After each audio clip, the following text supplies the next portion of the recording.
ஓம் நம சிவாய. ஓம் நம சிவாய. ஓம் நம சிவாய.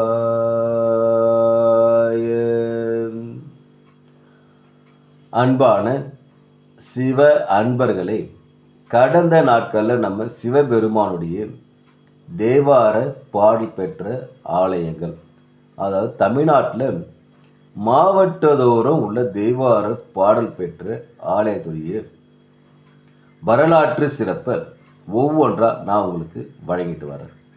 அந்த வகையில் நம்ம இன்னைக்கு பார்க்க போகிற ஒரு ஆலயமும் ஒரு தேவார பாடல் பெற்ற ஆலயத்தை பற்றி தான். இந்த ஆலயம் எங்கே இருக்குன்னு பார்த்தீங்கன்னாக்கா, தமிழ்நாட்டில் திருவாரூர் மாவட்டத்தில் கற்பகநாதர் குளம் என்ற ஊரில் இந்த ஆலயம் அமைப்பெற்றிருக்கிறது. இங்கு இறைவன் பார்த்தீங்கன்னாக்கா கற்பகநாதராகவும் 8 முக பட்டைலிங்கமாக நமக்கு அருள் பாலிப்பது மிக மிக சிறப்பு. தாயார் பார்த்தீங்கன்னா மங்கள நாயகியாக அருள் பாலிக்கிறாங்க. தல விருட்சம் பலாமரம், தீர்த்தம் பார்த்தீங்கன்னா கடிக்குளம் விநாயகர் தீர்த்தம்.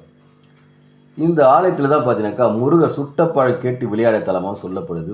வெண்ணெய் தான வழிபாடுக்கு இந்த ஆலயம் மிக சிறப்பாக சொல்லப்படுது. காவிரி தென்கரை தலத்தில் இந்த தலம் 109வது தலமாக பார்க்கப்படுது. 1000-2000 ஆண்டுகள் பழமையான இந்த ஆலயமாக சொல்லப்படுது. இறைவன் சுயம்பு மூர்த்தியை அருள் பாலிப்பது மிக சிறப்பு. தேவார பாடல் பெற்ற 274 தலங்களில் இது 178வது தலமாக பார்க்கப்படுது. இப்போ இந்த ஆலயத்தோட தல வரலாறு என்ன சொல்றதுனாக்கா, கார்த்திகாசூரன் என்ற அரக்கன் இந்த தலத்தில் இறைவனை வழிபாடு செய்து வரங்கள் பல பெறான். தான் வேண்டும் போதெல்லாம் கற்பக விருட்சம் போல வரங்கள் இறைவனுக்கு அள்ளி கொடுத்ததில் இறைவனுக்கு கோயிலை கட்டி வழிபாடு செய்தான். இதனாலேயே இந்த தலை இறைவனுக்கு கற்பகநாதர்னு அழைக்கப்படுது.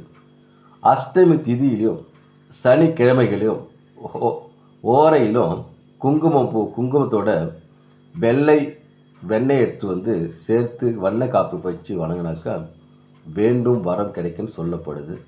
அது மட்டும் அல்லாத ராமர் தலத்தில் ராமர் சேது சமுத்திர பாலம் கற்ற முன்னாடி தலம் கற்பக விநாயகரையும் கற்பகநாதரையும் வணங்கி வழிபாடு செய்திருக்கிறது.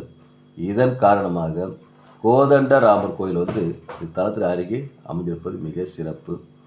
இன்னொரு சிறப்பு என்னன்னாக்கா, சிவபக்தர் தன்னுடைய தந்தையுடைய பிதுர் கடன் செய்வதற்காக அவருடைய அஸ்தியை கொண்டு வராரு. இந்த ஆலயம் வரும்போது ஒரு ஆச்சரியம் நிகழ்து. அந்த அஸ்தி பார்த்தீங்கன்னா கொன்றை மலராக மாறிடுது. அப்போது எவ்வளோ சிறப்பு வாய்ந்த ஆலயம் பாருங்கள். வேண்டும் வரம் தரும் கற்பகநாதர் ஆலயம். அதனால் அன்பான சிவ அன்பர்களே, வாய்ப்பை ஒரு முறை உருவாக்கிட்டு கற்பகநாதர் குளம் சென்று அங்கே இருக்கிற கற்பகநாதரையும் 8 முக பட்டைலிங்க சிவபெருமான் வணங்கி மங்கள நாயக தாயாரையும் வணங்கி இறையருள் பெற்று இன்புற்று வாழ்க, ஈசனடி சேர்க, ஓம் நமச்சிவாய வாழ்க, நாளந்தால் வாழ்க, இமை பொழுதும் என் நெஞ்சில் நீங்காத தாழ் வாழ்க. ஓம் நமச்சிவாய், ஓம் நமச்சிவாய், ஓம் நமச்சிவாய். அன்பையை விதைப்போம், அன்பையை அறுவடை செய்வோம். ஓம் நமச்சிவாய்.